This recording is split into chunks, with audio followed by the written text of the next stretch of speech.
भाभी देवर की कहानी। भाभी और देवर के बीच हमेशा एक प्यारा रिश्ता रहा था, छेड़छाड़, हंसी मजाक और अनकहे अपनापन। लेकिन इस बार कुछ अलग था। रात का समय, आंगन में ठंडी हवा चल रही थी। संध्या चांद को निहार रही थी और उसी पल आदित्य की नजर उस पर पड़ी। चांदनी उसकी साड़ी पर पड़कर उसे और भी खूबसूरत बना रही थी। आदित्य का दिल अनजाने ही तेज धड़कने लगा। संध्या ने मुस्कुराकर पूछा, क्या देख रहे हो? आदित्य वो सकपका गया, फिर धीरे से बोला, चांद। और चांद से भी ज्यादा खूबसूरत कोई। भाभी थोड़ी चौंकी, लेकिन नजरें झुका लीं। उस पल दोनों के बीच एक खामोश मोहब्बत तैर रही थी। दिन बीतते गए। आदित्य की आंखें हरदम भाभी को ढूंढती। भाभी भी अब उसकी मासूमियत और चाहत को महसूस करने लगी थी, पर रिश्तों की मर्यादा उसे बांध लेती थी। एक शाम, जब बारिश हो रही थी, दोनों छत पर अकेले थे।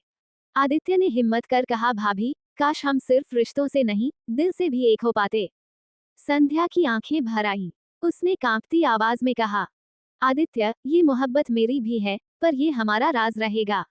ये चांद, ये हवाएं और ये बारिश ही गवाह होंगे। उस पल दोनों ने बस एक दूसरे की आंखों में डूबकर चुप्पी साध ली। उनकी मोहब्बत अधूरी थी, मगर उतनी ही गहरी भी।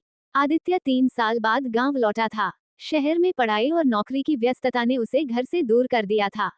जैसे ही वह आंगन में पहुंचा, भाभी संध्या थाली लेकर दरवाजे पर खड़ी थी। चेहरे पर वही प्यारी मुस्कान जो हमेशा उसे अपनापन देती थी। आ गए देवर जी। संध्या ने चुटकी ली। आदित्य हल्का सा मुस्कुराया, हाँ भाभी, अब तो आंगन में फिर से रौनक होगी। लेकिन आदित्य की आंखें ठहर सी गई थीं। भाभी का चेहरा, उनकी आंखों की चमक, कुछ था जो पहले कभी उसने इस तरह महसूस नहीं किया था। उस रात सब सो गए थे। आंगन में हल्की चांदनी बिखरी थी। संध्या अकेली तुलसी के पास दीपक जला रही थी। आदित्य की नजर अनायास उस पर टिक गई। उसने धीरे से कहा, भाभी, आप तो चांदनी में और भी खूबसूरत लग रही हैं। संध्या सकपका गई। वो मुस्कुराकर बोली, देवर जी, आप भी अब बड़े हो गए हैं, बातें भी बड़ी करने लगे। लेकिन दिल की धड़कनें दोनों की तेज हो चुकी थीं। कुछ दिन बाद तेज बारिश हुई। छत पर कपड़े सुखाने भाभी गईं। हवा में उनकी साड़ी का पल्लू उड़ रहा था। आदित्य भी वहां पहुंच गया। दोनों बारिश में भीग गए। आदित्य ने अचानक कहा, भाभी, अगर मैं कहूं कि दिल अब आपके बिना नहीं मानता तो? संध्या चौंक गईं। उनकी आंखों में नमी थी, पर होठों पर कोई जवाब नहीं। बस धीमे से बोली, ये पाप है आदित्य, पर दिल को कौन समझाए। अब हर मुलाकात में आंखें बोलती, लब खामोश रहते। कभी आंगन में, कभी छत पर, कभी रसोई में, दोनों की नजरें मिलते ही दिल की धड़कनें तेज हो जाती। संध्या जानती थी कि ये रिश्ता समाज में कभी नाम नहीं पा सकता, पर दिल धीरे धीरे हारता जा रहा था। आदित्य भी समझ रहा था कि वो मोहब्बत के ऐसे रास्ते पर निकल पड़ा है जहां लौटना आसान नहीं। अब आदित्य को चैन नहीं मिलता था। सुबह से शाम तक भाभी की मुस्कान, उनका झुककर काम करना, उनकी आंखों की नमी, सब उसके दिल पर छा जाता। वो सोचता, क्या भाभी भी वही महसूस करती हैं जो मैं करता हूँ। एक रात वो आंगन में बैठा था। संध्या पानी लेकर आई। आदित्य ने धीरे से पूछा, भाभी, क्या कभी आपका दिल मेरी तरफ खींचता है? संध्या का हाथ कांप गया।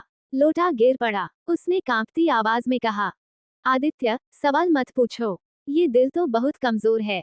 अब दोनों के बीच एक अघोषित रिश्ता पनप चुका था। रसोई में चाय बनाते समय आदित्य चुपके से उनकी नजर पकड़ लेता। आंगन में बच्चों के खेलते खेलते वो पल भर के लिए उसकी आंखों में खो जाती। लेकिन हर बार अगले ही पल संध्या खुद को संभाल लेती। ये गलत है, ये सिर्फ हमारा राज है, वो मन ही मन कहती। गांव में सावन का मेला लगा। सब घर वाले साथ गए। भीड़ में एक पल के लिए संध्या का हाथ आदित्य के हाथ में आ गया। दोनों ने भीड़ का बहाना बनाकर हाथ नहीं छोड़ा। वो कुछ ही क्षण का स्पर्श था, लेकिन दिल में आग लगाने के लिए काफी। आदित्य ने धीरे से कानों में फुसफुसाया, भाभी, काश ये रास्ता कभी खत्म न हो। संध्या ने होंठ काटते हुए बस मुस्कान दबाई, लेकिन उनकी आंखों में जवाब साफ था। कुछ ही दिन बाद खबर आई कि आदित्य की नौकरी शहर में लग गई है और उसे तुरंत जाना होगा। ये सुनकर भाभी का चेहरा उतर गया। रात को छत पर दोनों आखिरी बार मिले। हवा में चांदनी थी, लेकिन दिलों में तूफान। आदित्य ने कहा, भाभी, अगर मैं चला गया तो ये मोहब्बत अधूरी रह जाएगी। संध्या की आंखों से आंसू बह निकले। उसने कांपते हुए कहा, आदित्य, मोहब्बत कभी अधूरी नहीं होती। ये दिल में हमेशा जिंदा रहती है। शायद हमें नाम ना मिले, पर ये जज्बात ही हमारी पहचान है। दोनों की आंखें नम थीं। एक दूसरे को देखकर मुस्कुराए और दिल में ये वादा कर लिया कि ये प्यार हमेशा रहेगा, चाहे दुनिया जाने या न जाने।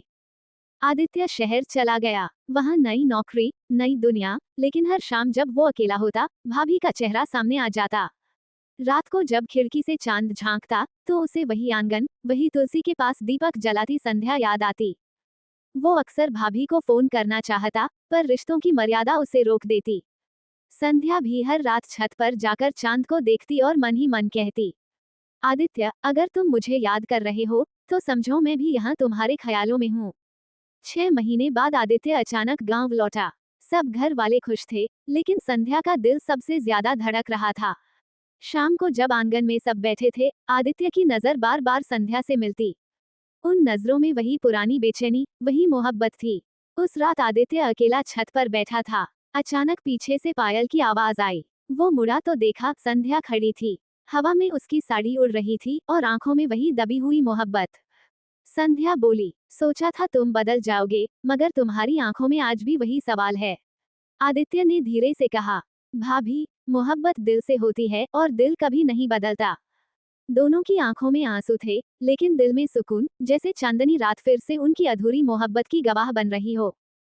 ऐसे ही वीडियो देखने के लिए हमारे चैनल को लाइक एंड सब्सक्राइब करें। Thanks for watching.